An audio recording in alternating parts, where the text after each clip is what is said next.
안녕하십니까. 세계사적으로 유례가 없는 저출산 지옥에 빠져 인구 위기에 봉착한 대한민국. 작지만 강한 도움이 되겠다는 생각에서 오늘 인구위기 TV 첫 방송을 하게 되었습니다. 저는 남충호입니다. 저는 산업자원부 특허청에서 30년간 공직생활을 마치고 알렉스 국제특허법률사무소에서 17년간 대표변리사로 일하였습니다.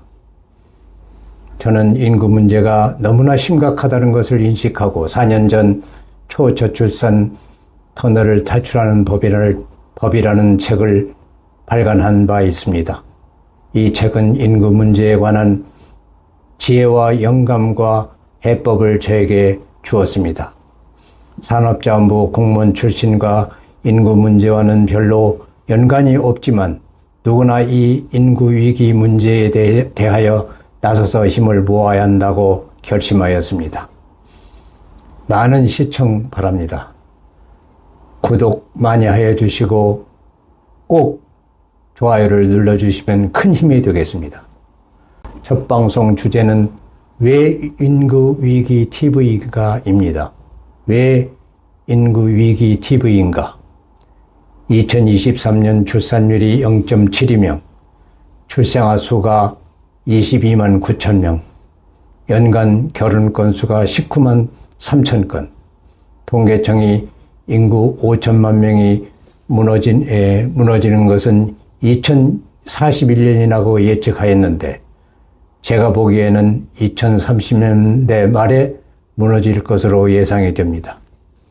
인구 1억 2천만 명의 일본은 2022년에 출산율 1.27명, 연간 출생아 수가 80만 명이 무너졌다고 난리가 났습니다. 한국에 비해 일본은 사치스러운 걱정인 거죠. 중국은 인구가 14억 명인데 출산율 1.08로 떨어지자 출산 장려금을 준다고 합니다. 우리나라 연간 출생아 수가 2002년부터 2010년까지 15년간은 40만 명대를 유지하다가 3년 안인 2017년 처음으로 30만 명대로 떨어졌습니다. 2020년에 30만 명이 무너지고 2023년에 22만 9천 명, 일본의 10분의 3에 불과합니다. 이 20만 명조차도 무너질 위기에 처해 있습니다. 저출산 해법을 찾지 못하고 헤매는 한국을 보면서 외국 유명 언론에서도 보다 못해 지적하기 시작하였습니다. 인구 위기의 허덕이는 지구상의 또 하나의 전쟁으로 보기 시작한 거죠. 뉴욕타임스, BBC, CNN, 세계 유수 언론에서 나선 것은 예사롭지 않습니다.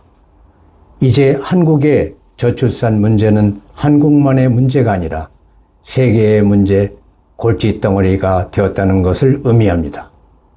2018년에 3차 저출산 고령사회 대책을 뒤흔들고 다시 작성했습니다. 출산 장려라는 말을 없애면서 출산율 목표 1.5명조차 폐기했습니다. 출산율 1.30명을 기록한 일본의 경우에는 2015년에 인구 장관을 설치하면서 총력전에 들어가고 있습니다. 그들의 목표는 1.8명입니다. 주변국들의 위협에 시달려온 유럽 국가들의 노력은 더욱 필사적입니다. 이와는 반대로 우리나라는 워라밸, 워크 앤드 라이프 밸런스, 일과 개인 생활의 균형을 강조하면서 삶의 질이 올라가면 출산율이 자연스레 따라 오를 것이라고 했습니다.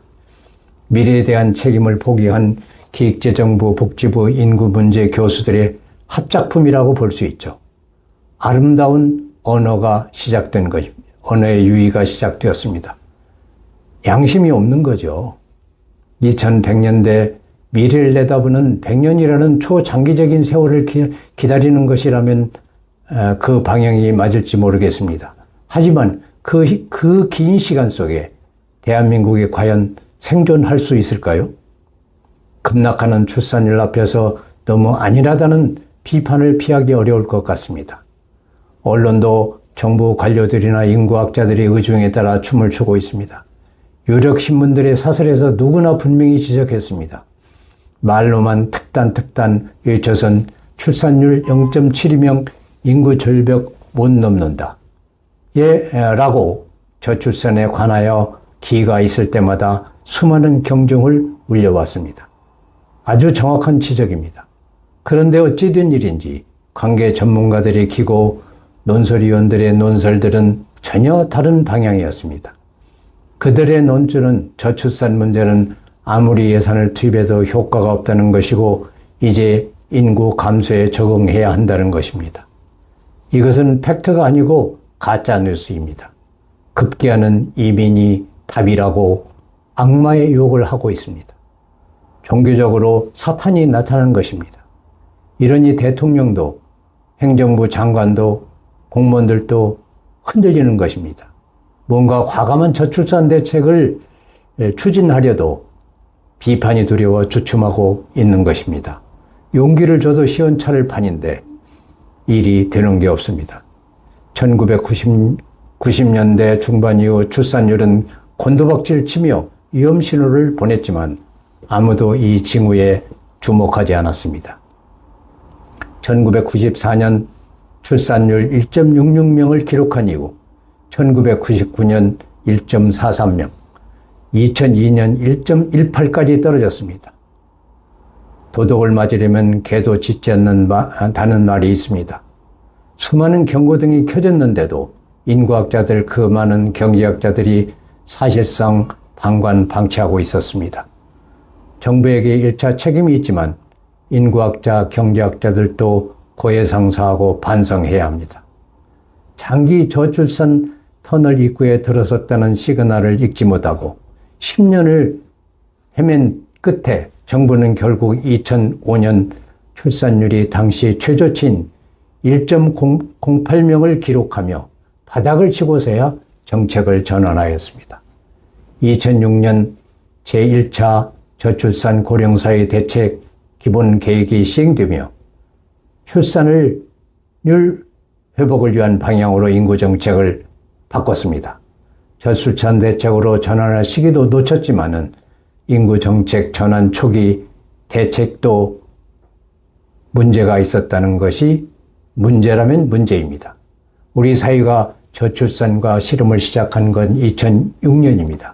그동안 매년 100가지의 대책을 시행하고 연간 20조 원, 최근에는 30조 원, 40조 원이 넘는 예산을 쓰지만 결과는 거꾸로 가고 있습니다. 일각에서 백약이 모여라며 자포자기하는 듯합니다. 김영삼, 김대중, 노무현, 이명박, 박근혜, 문재인 대통령이 재임하는 30년 동안 당시 이슈에 매달려 인구 문제는 쳐다보지도 못했습니다. 2022년 5월에 임기를 시작한 윤석열 대통령에게 기대를 걸어보았습니다. 검찰에서 체계적이고 조직적인 경험을 많이 한 윤 대통령이므로 무언가 결과를 내놓으려고 애를 많이 쓰고 있습니다. 그런데 주변에 기획재정부 관료들의 벽이 부딪혀 지난 2년간 결정적인 조치를 주저하고 있습니다. 나경원 의원이 제안한 결혼 장려금 2억 원, 부영그룹이 결단한 출산 장려금 아동 1인당 1억 원이 바로 그것입니다.